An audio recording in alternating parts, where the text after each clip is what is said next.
Bueno, pues como os estaba comentando, voy a comentaros cómo individualizar la dosis de tacrolimus utilizando una metodología bayesiana y los modelos farmacocinéticos poblacionales y cómo desde la unidad de farmacocinética hemos utilizado esta herramienta para integrarnos dentro del equipo multidisciplinar de trasplante hepático del Hospital General Universitario de Alicante. A ver, estamos acostumbrados a ver gráficas de este estilo. Sabemos que el porcentaje de respuesta a los fármacos no es del 100% en todos los pacientes y que tenemos una alta variabilidad en la respuesta.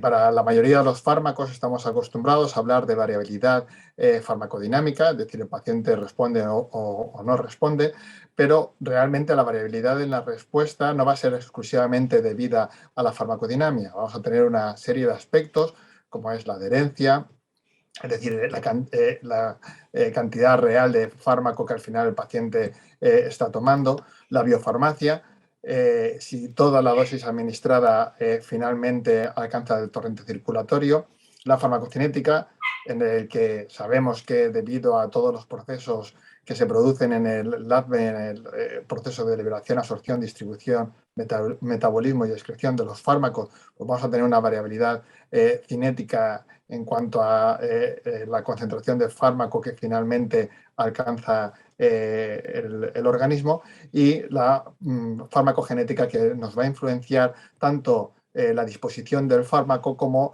la respuesta al mismo.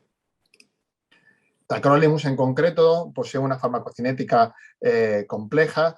Ya sabéis que hay que individualizar la dosis debido a su alta variabilidad interindividual y que tenemos pacientes que están tomando desde 0,5 miligramos al día o incluso cada 48, cada 72 horas y pacientes que necesitan 15, 18, 20, 25 miligramos, con lo cual la amplitud de la dosis es muy importante. Poseen un comportamiento bicompartimental, esto hace que su volumen de distribución total sea muy elevado. Se metaboliza por múltiples enzimas, tanto a nivel intestinal, en el que además puede intervenir la glicoproteína P, como a nivel hepático, en el que tenemos en cuenta distintas isoenzimas, la citrasa-4, el 5, incluso el 7. Un 95% del mismo es excretado a nivel de la bilis. Además, tacrolimus es un fármaco muy liposoluble, con lo cual la biodisponibilidad del mismo es relativamente escasa, entre un 25% aproximadamente. El aclaramiento se sitúa relativamente mediano, más o menos en el rango medio de los fármacos, en torno a 24 litros hora, con una vida de eliminación de entre 4 y 41 horas, que hace que el tiempo en alcanzar el estado estacionario se encuentre entre 4 y 7 días y prácticamente no se elimina vía urinaria. Además, a todo esto se suma que actualmente tenemos distintas formulaciones farmacéuticas de tacrolimus. Tenemos tacrolimus de liberación inmediata, que es este que tenemos aquí a la izquierda. El fármaco original fue desarrollado por Astellas, que es el Prograf, que se administra, son cápsulas que se administran cada 12 horas. Tenemos una forma farmacéutica de liberación prolongada, que también originalmente la desarrolló Astellas. Esta forma farmacéutica se administra una vez al día y recientemente tenemos una tercera forma farmacéutica. En este caso no son cápsulas, son comprimidos de Envarsus, que es el nombre comercial, en el que se utiliza una tecnología MEL2 para modificar precisamente el perfil cinético de absorción. A todo esto se suma que debido al tiempo transcurrido desde la comercialización de tacrolimus por parte de Astellas, tenemos ya tacrolimus genérico de liberación inmediata y en los últimos 2 años también se ha incorporado tacrolimus genérico de liberación prolongada. En este caso tenemos varias marcas, entre otras pues, Conferopor, que es la que os he puesto aquí. La absorción de tacrolimus de cada una de estas formas farmacéuticas va a estar también circunscrita a una parte del tracto gastrointestinal. El programa de liberación inmediata se absorbe principalmente a nivel del estómago. El Apagraf, que es el amarillo, se absorbe tanto a nivel del estómago como del intestino delgado, y el Envarsus prácticamente a nivel de todo el tracto gastrointestinal. Bien, ¿y por qué hay que monitorizar tacrolimus? Bueno, pues tacrolimus cumple prácticamente el 100% de los criterios clásicos de los fármacos en los que hay que monitorizar farmacocinéticamente para poder ajustar la dosis. Como os he comentado, tiene una amplia variabilidad inter e intraindividual a nivel farmacocinético, está sujeto a múltiples interacciones. No está descritas cinéticas no lineales en los modelos farmacocinéticos, pero sí va a estar ligado a la distribución del mismo dentro de los eritrocitos y va a estar influenciado por covariables como puede ser el hematocrito. Tiene un estrecho margen terapéutico, hay una buena correlación entre los niveles y la respuesta, y obviamente tenemos una disponibilidad de la técnica pues, prácticamente en todas las unidades de farmacocinética de los hospitales trasplantadores. Para una serie de fotos para que os hagáis una idea de qué estamos hablando cuando hablamos de variabilidad interindividual. Fijaros en esta gráfica, esto es una misma dosis de tacrolimus administrado a 20 voluntarios. Habitualmente nos fijamos en esta parte final de la curva, que son los valles. En este caso es la forma farmacéutica de Prograf.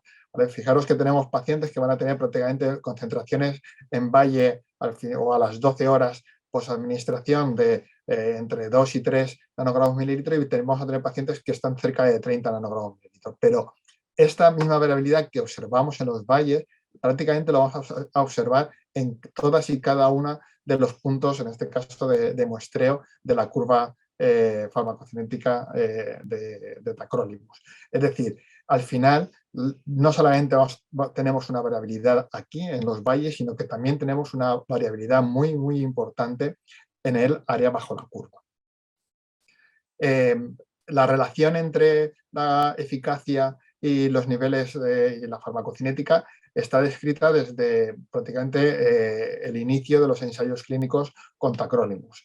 Fijaros, este estudio antiguo en el que simplemente clasificaban a los pacientes, los estratificaban concentraciones inferiores a 5, de 5 a 15 y superiores a 15, el porcentaje de rechazo en los pacientes con concentraciones más bajas era mucho más elevado que en los pacientes que tenían unos niveles elevados, pero al revés, el porcentaje de toxicidad cuando teníamos valles elevados de tacrolimus era muy superior a cuando los teníamos bajos, por lo cual pues, bueno, se vio desde el principio que había una correlación muy estrecha entre la eficacia y la cinética, y que además tenía un intervalo terapéutico muy estrecho.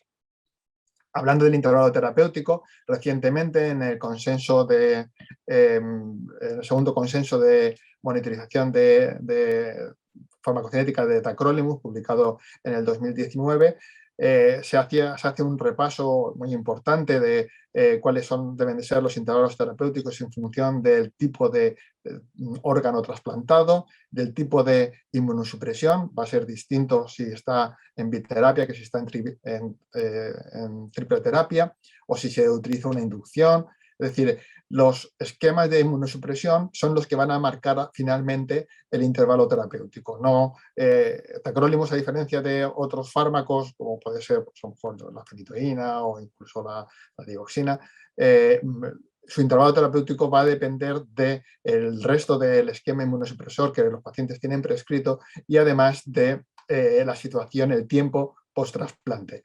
Como veis aquí, esto es simplemente un ejemplo. Al principio del trasplante, en los pacientes con inducción con timoglobulina y triple terapia, los valles van a ser más altos que a partir del segundo mes.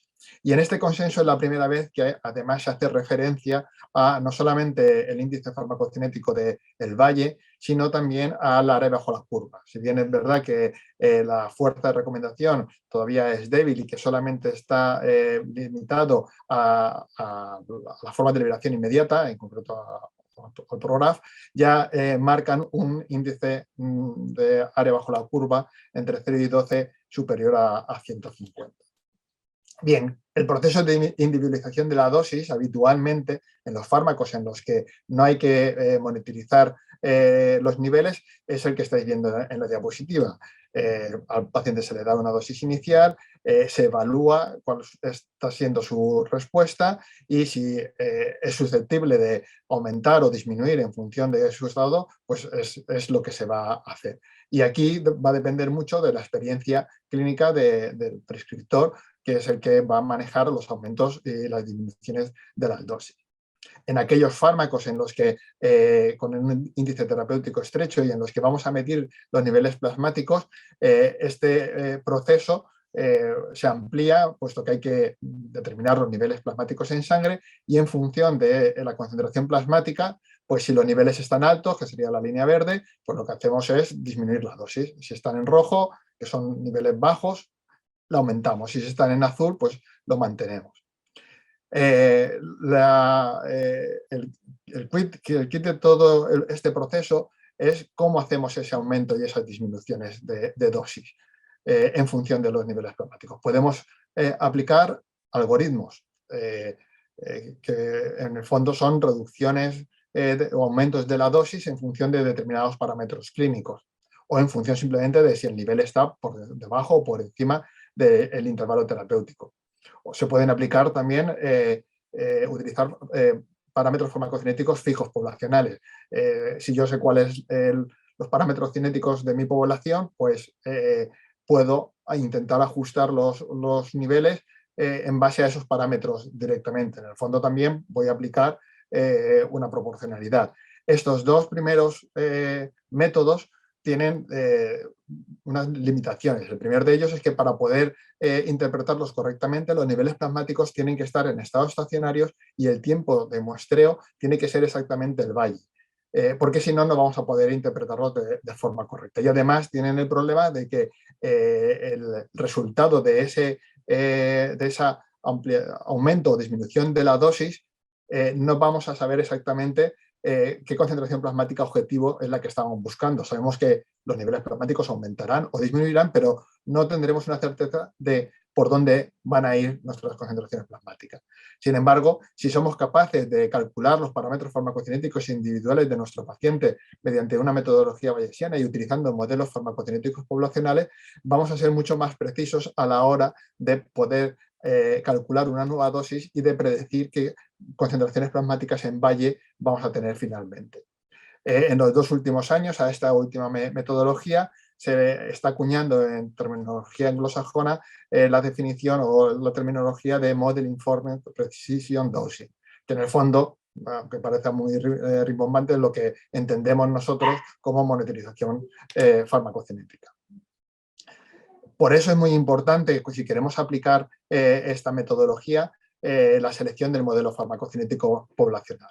Simplemente recordar que un modelo farmacocinético poblacional es una simplificación de una cantidad de procesos complejos que se producen en el cuerpo humano cuando a un paciente se le administra una dosis. Y que toda esa complejidad la simplificamos hasta a límites como el que estáis viendo, simplemente un par de cajas que representan un compartimiento central y uno periférico con unos parámetros en los que se describe cómo el fármaco se mueve de un compartimento a otro y cómo se elimina del cuerpo. En el fondo, a mí esta diapositiva me gusta mucho, mis residentes la suelen ver bastante a menudo.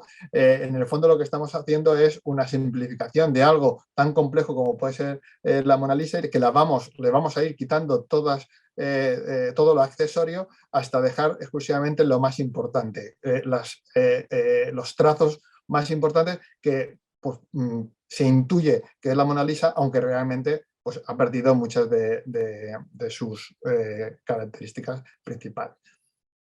Modelos farmacocinéticos de tacrolimus actualmente en la literatura tenemos muchísimos. A ver, lo ideal siempre es construirse uno mismo su modelo farmacocinético en su población, puesto que te vas a asegurar que ese modelo va a ser el que mejor se adapte a tu población, a tu forma de determinar los niveles plasmáticos, a la forma de tratar a los pacientes, pero habitualmente esto no suele ser lo normal. Lo normal, incluido lo normal es que tomemos prestado de la bibliografía aquel modelo farmacocinético que mejor se adapte a nuestra población. Y no todos los modelos son iguales. Simplemente fijaros en estos ejemplos en los que las covariables que influyen en cada uno de los modelos farmacocinéticos son distintos.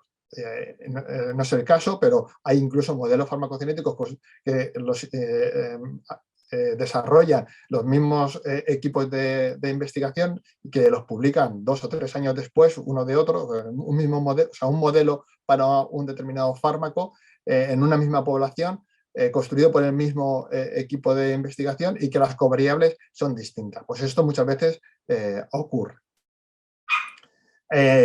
Cuando incorporamos esta metodología bayesiana, el proceso completo de monitorización farmacocinética de tacrolimus es el que queda.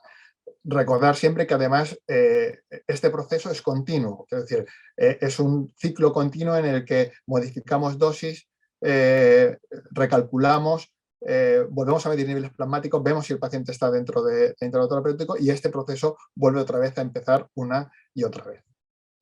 ¿Cómo hemos nosotros implementado todo este desarrollo en las 2 unidades que tenemos de trasplante, que es hígado y riñón? Lo primero es seleccionando el índice farmacocinético. ¿Vale? En todos los consensos, el índice principal utilizado siempre ha sido el valle y no el área bajo la curva, aunque habéis visto que en el último consenso ya hacen una referencia al área bajo la curva. ¿Por qué es importante tener en cuenta ese otro índice farmacocinético? Fijaros simplemente en estas gráficas de correlación entre el área bajo la curva y las concentraciones plasmáticas en valle. Esto es una gráfica que está hecha para Bagraph y para Prograph, es decir, en el que, como podéis observar, la R de la regresión lineal, tanto para Bagraph como Prograph, pues es bastante buena, ¿no? Con una R de 0,9 entre el área bajo la curva y el valle, pues indicaría que la correlación está muy cercana, ¿no? Entre los dos. Pero, sin embargo, cuando nos vamos a un paciente individual, fijaros, y lo vamos a hacer al revés, fijaros en un paciente con una concentración plasmática de 7. Bueno, pues si trazamos una línea, vemos que va a haber pacientes que tengan áreas de 200 y va a haber pacientes que tengan áreas de 400. Con lo cual, una cosa es el dato macro poblacional de hay una buena correlación entre área bajo la curva y valles, y otra cuando tenemos a un paciente individual con valles bajos y que el paciente está desarrollando toxicidad. Posiblemente ese paciente lo tengamos en esta parte de aquí, ¿vale? Tengamos un área bajo la curva superior a la poblacional para esa concentración plasmática en valle. Bueno, el siguiente paso, una vez que ya tenemos claro qué vamos a utilizar, si valles o área bajo la curva, o las dos cosas, es la selección del modelo farmacocinético. Este es el que utilizamos nosotros, es un modelo, uno de los que utilizamos, es un modelo bicompartimental con un comportamiento de tránsito inicial. Este compartimento es el que simula la liberación prolongada de tacrolimus y con una eliminación lineal desde el compartimento central. Tiene una serie de covariables que afectan a la eliminación, como son el hematocrito y el polimorfismo del 3 a 5. Este modelo diferencia entre metabolizadores rápidos y lentos y además tiene en cuenta la forma farmacéutica entre Prograph y Bagraph, y nosotros pues, inicialmente lo seleccionamos puesto que teníamos pacientes que iniciaban con Prograph y después pasaban a Bagraph y queríamos tener un modelo que nos pudiese servir para las dos formas farmacéuticas.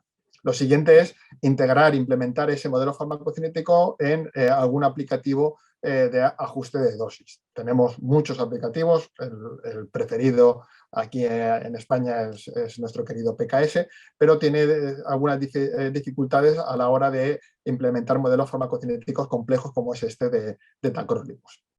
Nosotros lo tenemos implementado en NOMMEM y tenemos diseñado una salida para que directamente podamos colgar el informe en el sistema de información de laboratorios que en la Comunidad Valenciana es GESLA. Un ejemplo muy rápido para que veáis un poco cómo realizamos todo el proceso de monitorización y no solamente monitorización farmacocinética.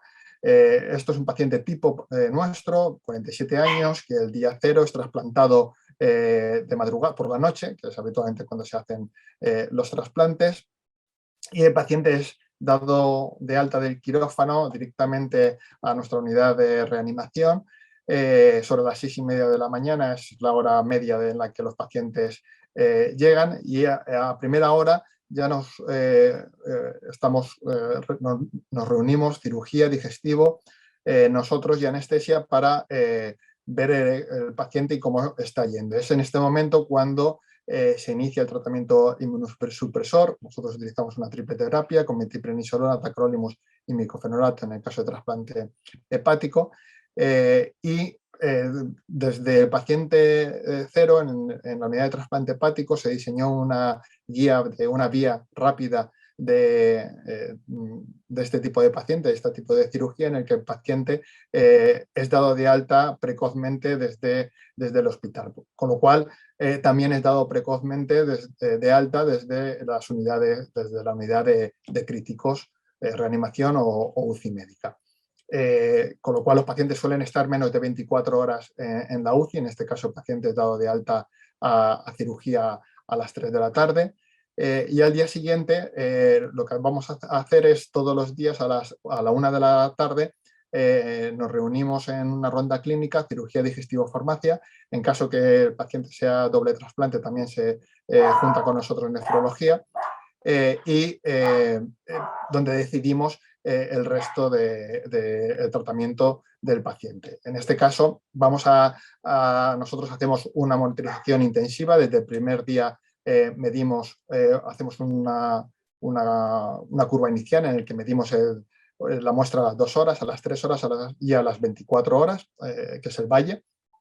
Y después hacemos una determinación basal diaria y determinaciones adicionales a demanda. Esto es lo que hacemos habitualmente.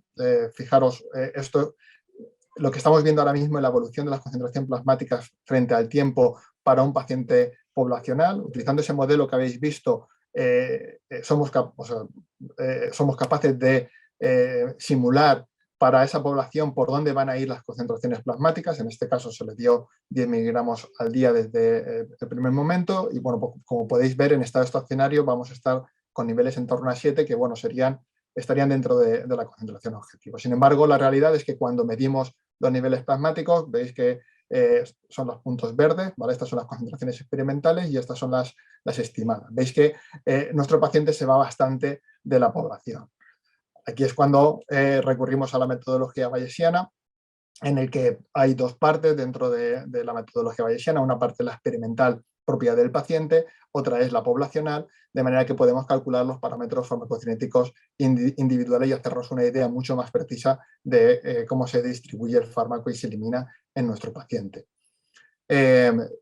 Con esta metodología podemos calcular los parámetros farmacocinéticos. Como os había comentado, el modelo que utilizamos tiene en cuenta el 3A5, con lo cual es capaz de diferenciar entre metabolizadores rápidos y lentos. Nosotros en nuestra unidad no podemos determinar a priori los polimorfismos genéticos del 3A5, pero lo que hacemos es evaluar la expresión fenotípica, es decir, cómo realmente se distribuye y se metaboliza el tacrolimus en nuestro paciente. De forma que los puntos verdes, de nuevo recordar que son las concentraciones experimentales, cuanto más cerca estén los puntos verdes, las experimentales, de las estimadas, quiere decir que los parámetros cinéticos calculados serán más representativos de nuestro paciente. En este caso, si veis y comparáis la gráfica de arriba frente a la de abajo, que son los metabolizadores rápidos, en la de abajo las concentraciones a las 2 y a las 3 horas se van mucho de la estimación bayesiana, por lo cual, en este caso en concreto, nuestro paciente se está comportando como un metabolizador lento. Esto lo podemos saber simplemente por cómo lo podemos saber con las concentraciones plasmáticas, no hace falta tener el polimorfismo. Lo primero que hacemos entonces, una vez que ya tenemos calculado los parámetros cinéticos individuales, es calcular en estado estacionario y con esa pauta de 10 miligramos cómo se va a quedar el paciente. ¿Vale? Con la pauta que lleva, que en este caso era 10 miligramos al día. ¿Vale? De hecho, ya vemos que hay una diferencia entre caracterizarlo como metabolizador lento o rápido. Veis que aquí los valles en el lento van a ser más altos y las áreas bajo la curva van a ser más altos que en el metabolizador rápido.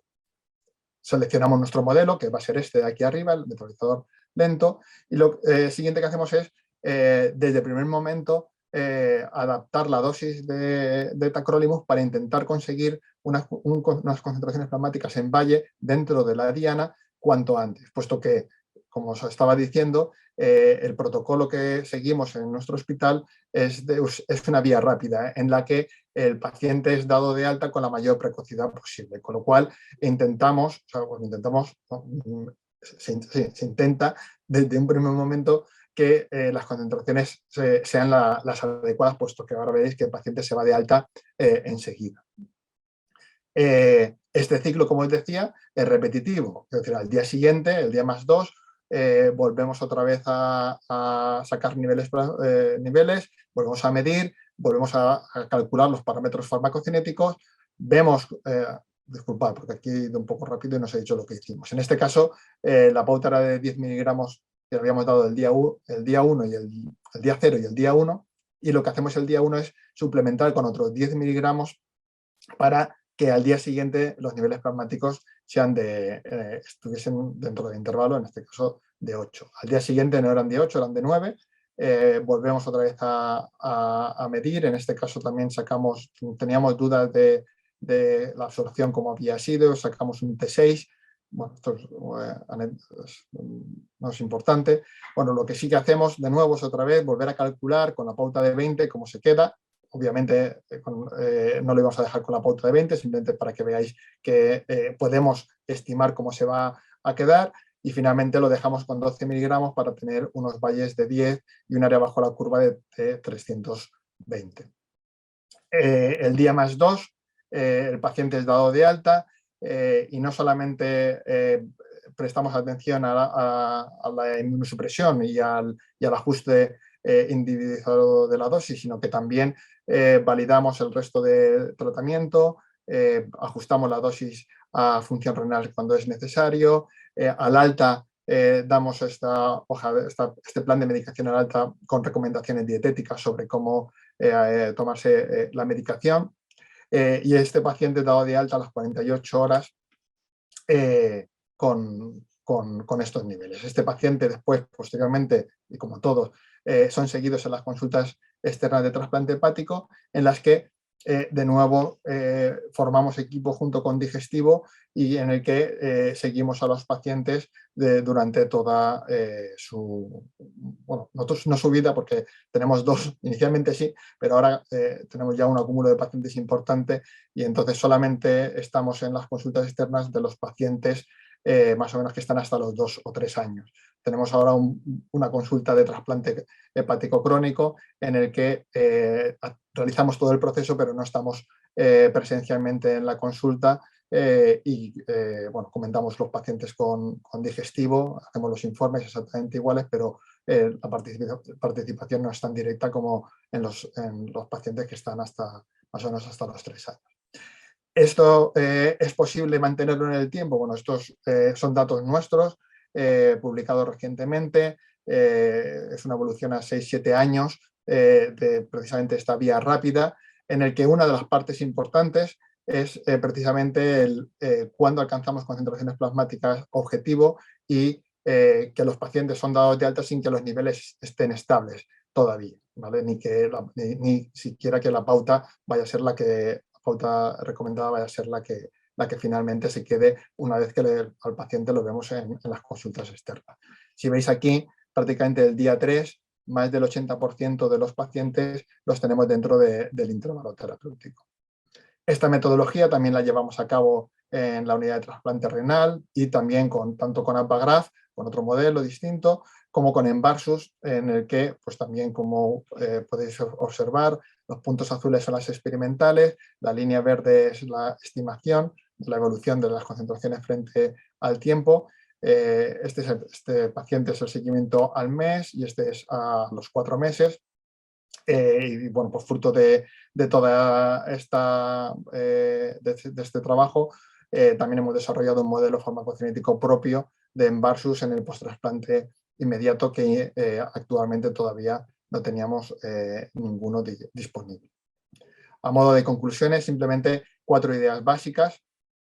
El índice farmacocinético de tacrolimus, establecido y de referencia en todas las unidades, son las concentraciones plasmáticas en valle, pero no hay que olvidarse del área bajo la curva, puesto que no todos los pacientes van a absorber de la misma forma y la exposición va a estar también condicionada por esa fase de absorción. La metodología bayesiana va a permitir realizar un ajuste posológico de los inmunosupresores.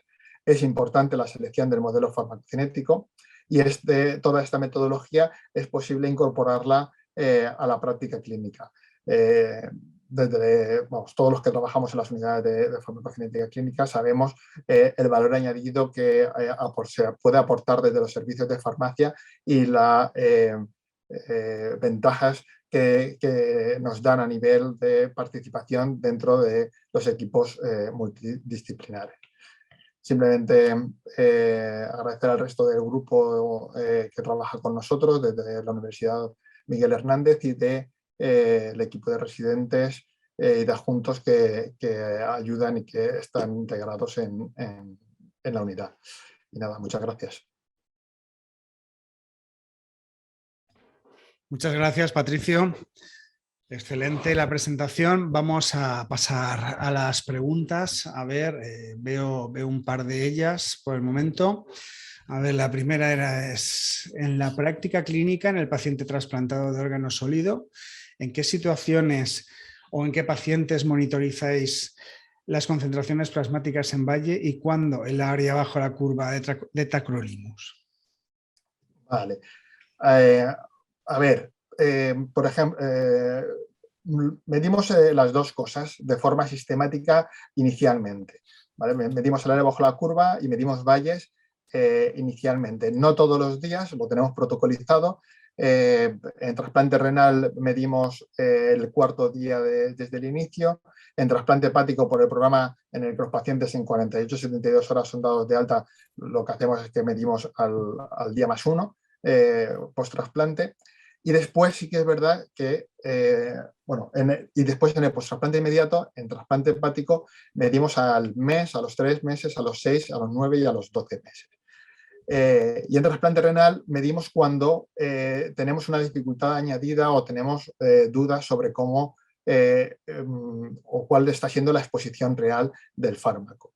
Es decir, a nosotros el área bajo la curva lo que nos aporta mucho es saber realmente si los valles están siendo adecuados, o si la exposición está siendo la adecuada o no, puesto que podemos tener a igualdad de valles dos pacientes con dos áreas bajo la curva, como habéis visto en ese ejemplo, completamente distintos. Entonces, cuando por un lado queremos reducir mucho la dosis por proteger el riñón, porque el paciente inicialmente estaba trasplantado por un hepatocarcinoma y no queremos inmunodeprimirlo demasiado. O al revés, en el trasplante renal no sabemos si esa disfunción renal que estamos observando en el paciente es debido a toxicidad o es debido a que realmente la exposición está baja. ¿Vale? Es en esas situaciones donde medimos el área bajo la curva, o mejor dicho, es en esas situaciones donde más útil nos es disponer de información real de la exposición de tacrolimus en el organismo. Muy bien. A ver, hay otra. Has comentado que existen distintas formas farmacéuticas con comportamiento cinético distinto, unas que se administran 2 veces al día y otras una vez al día. ¿Cómo se selecciona la forma farmacéutica a utilizar y en qué situaciones clínicas? Vale, a ver, disponemos ahora mismo de 3 formas, básicamente. Una vez al día, 2 veces al día y una vez al día de liberación prolongada y sostenida. Nosotros, tanto en trasplante hepático como renal, utilizamos las formas de una vez al día desde el inicio, puesto que sabéis que hay estudios en los que dicen que la complejidad del tratamiento está ligada a los resultados en salud directo, con lo cual, desde un principio, abogamos por empezar con las formas farmacéuticas de una vez al día. Sin embargo, es verdad que hay situaciones en las que tenemos dudas sobre la absorción real del fármaco, o que, por ejemplo, recientemente el paciente hace un sangrado muy importante, está 24 horas en ayunas y sabemos que las formas de liberación prolongada van a absorberse a lo largo del tracto gastrointestinal, intestino delgado, intestino grueso. Y sabemos que en un sangrado pues, va a estar ocupado todo por sangre o por coágulos de sangre que pueden dificultar la absorción y que tenemos duda. Pues en esos casos nosotros cambiamos de una vez al día a 2 veces al día para asegurarnos una mayor absorción. Hay veces que simplemente cambiamos de una vez al día a 2 veces al día por intolerancia. También tenemos pacientes que son, por el motivo que sea, intolerantes a nivel gastrointestinal a las formas de liberación, o sea, las formas de que se administran una vez al día y pues les pasamos a las de 2 veces al día. Pero actualmente los 2 protocolos en los 2 trasplantes que llevamos en el hospital nuestro, todos los pacientes inician con una forma farmacéutica, o sea, con una vez al día. Vale. A ver, ha llegado otra pregunta, te leo textualmente. ¿Utilizáis Tacrolimus EV en infusión continua? No. EV, no sé si se refiere a IV IV, o debe ser un error al picarlo. No. Sí, entiendo que sí, yo creo que sí, debe ser intravenoso. La verdad es que intentamos no utilizar la vía intravenosa con Tacrolimus. De hecho, yo creo que en los últimos 10 años no lo hemos llegado a utilizar ni una sola vez. Siempre que podemos, o bien utilizamos sonda nasogástrica con las formas farmacéuticas disponibles para la administración por sonda nasogástrica, o bien utilizamos otros inmunosupresores vía intravenosa, en concreto micofenolato y corticoides vía intravenosa. No tengo ninguna experiencia en utilizar Tacrolimus intravenosa y tampoco en perfusión continua.